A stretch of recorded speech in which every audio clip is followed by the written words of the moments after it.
Hey, what's up, y'all? This is Mitchell with FF Real Talk, and we're heading into the last week of the fantasy regular season, and this is going to be the last video of this fantasy season.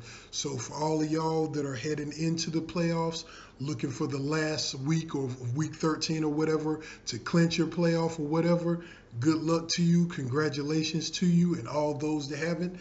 It's always next year. This is, if you're new to it this year, first year or something like that, this was a year where you learned, I'm sure, a lot. And hopefully I was able to help you guys with some of that. But without further ado, we're about to get right into the list. The number one waiver ad for the week, I would say, is Shaun Draughn. For the second week in a row, Draughn has been a recipient of virtually every single snap for the 49ers running backs. But what's killer is his catches in the passing game. 5 catches last week and 8 catches the week before. This is serious in PPR leagues, and I'm in a couple PPR leagues, so he's a huge grab for leagues that I'm in. Though his talent is marginal, his usage more than makes up for it.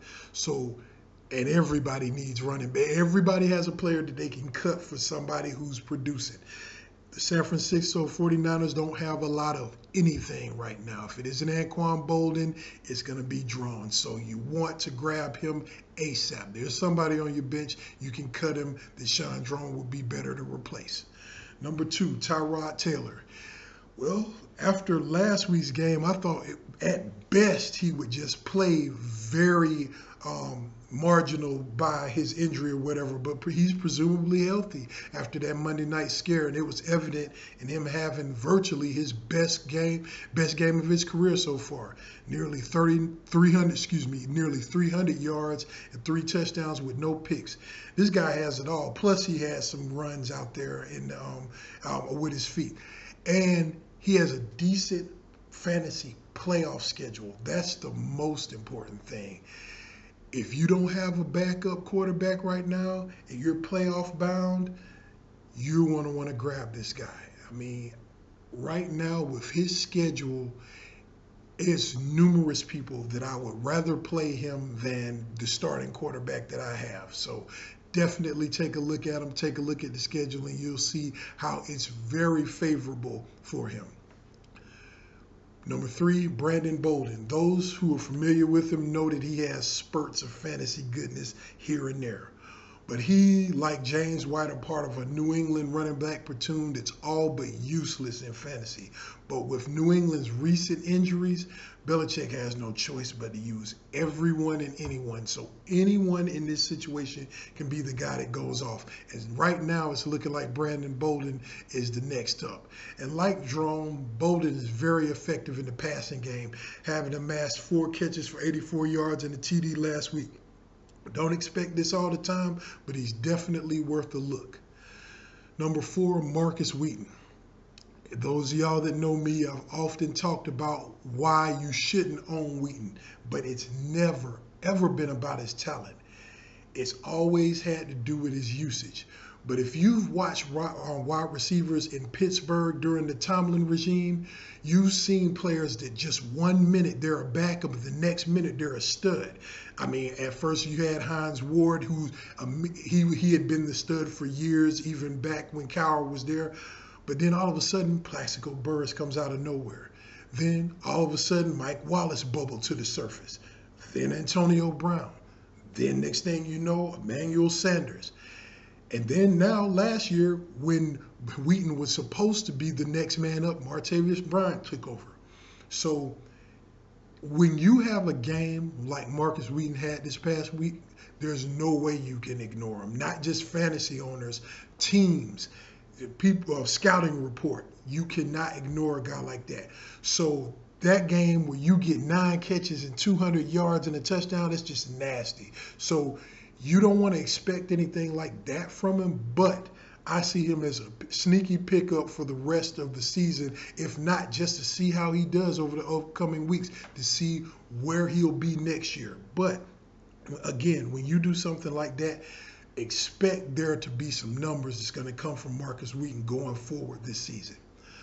Number 5, Anquan Boldin. This is simply the result of a numbers game.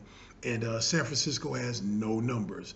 All they have at the skill position is the aforementioned Shaun Draughn and Anquan Boldin. He was heavily on early in the year, but he got dropped due to injury and Kaepernick's ineffectiveness. But now that they've got Gabbard, who would have thought, Bolden's, starting to produce, and he is a pro's pro. This week he had 8 catches for 93 yards on 11 targets. And this is the type of guy who does great during playoffs or whatever. And though they're not have any playoff implications, again, this is a guy that works hard and plays hard whenever he has the ability to get out there. So this is a guy who can make a big difference in your playoff run. So if he's out there, you might want to have a look. Number 6, Doug Baldwin. A lot like Markus Wheaton, uber talented, but you never know when it's going to come. Like this weekend's 3-touchdown explosion. No one in their right mind would have guessed that. But what's more noticeable, though, and what makes you want to grab him, is Russell Wilson is starting to loosen up in the passing game. He's starting to become more effective passer, sort of like he was showing last year. And I see Baldwin being the recipient of great value along with Tyler Lockett, but Baldwin more so than anything. And he has some nice early fantasy playoff schedule, the Seattle Seahawks do. So that makes for great usage. So grab him, put him at the bottom of your bench. And when a matchup looks a little juicy, it might want to be a guy you want to plug and play. Number 7, I think that's what number we're at now, Scott Chandler. Look, no one on earth can replace Gronk, and no one is expecting Chandler to. But the position itself, tight end, the targets, and the role by default that he's inherited makes him potentially fantasy gold. You saw a sampling of this week. 5 for 58 with a touchdown, but the major stat was the 11 targets. You can sign me up for that. Anybody can use a better tight end. A lot of us rather can, and have a backup one in case something goes wrong. This is the tight end you want to claim, and he should return immediate value. So all of those out there that need a tight end or upgrade at it, this is the time. Grab Scott Chandler. You'll thank me. DeVante Parker is number 8. Finally, the young rookie gets the opportunity, albeit based on yet another injury which happened to Rishard Matthews. He got 4 catches, which tied his total catches for the season, and he scored his first touchdown. With the injury to Matthews, Parker is likely to see a healthy uptick in production and usage, so he's worth a stash in some leagues. Don't expect him to get a touchdown every so often, but he's got the talent. Everybody knew that when he came out of college. Now's the chance to get the opportunity to show it. Excuse me. Number 9, Cecil Shorts. I've always been a fan of his. It's just that he's so fragile and injury prone. But lately he's making some waves in the Texans offense, including producing off gadget plays, which he's done the last couple weeks. And in this offense where DeAndre Hopkins is being keyed on so much, garnering so many double teams, it's worth keeping an eye on a player like Shorts, who has all the talent in the world and will give you at least sporadic value. And I'd much rather have him than Nate Washington. I think Brian Hoyer is going to continue to see some nice games, and somebody else is going to have to take some of the bearing off Hopkins. And I believe if Short stays healthy, he'll be one of those guys that'll get to be the recipient of it. So keep an eye on him as well. And number 10, this is a complete wild card, but it's a gut call on my opinion, on my part rather. Dan Haren. Like I said, strict gut call. But do y'all remember at about this exact same time last season, Dan Haren out of nowhere became a complete fantasy darling before falling victim to obscurity this season? Well, check this out. Frank Gore has not only hit the wall, he's gone splat against it. And Ahmad Bradshaw is done for the season. I have this eerie feeling that Herron is going to get some run. He's going to inherit the starting job sooner rather than later. And I'm not promising it, but I just got this feeling. And when he does, I believe this is a quality back that'll put up quality numbers. And all it is in the playoffs is having that one player to give you that little edge, that wild card player, that sleeper who can give you the edge and make and break your season. Ask daily fantasy players about this type of thing, where that one guy gives you the edge. So for all those who are in running back peril right now, or in running back situations where you need someone, keep an eye on Dan Herron.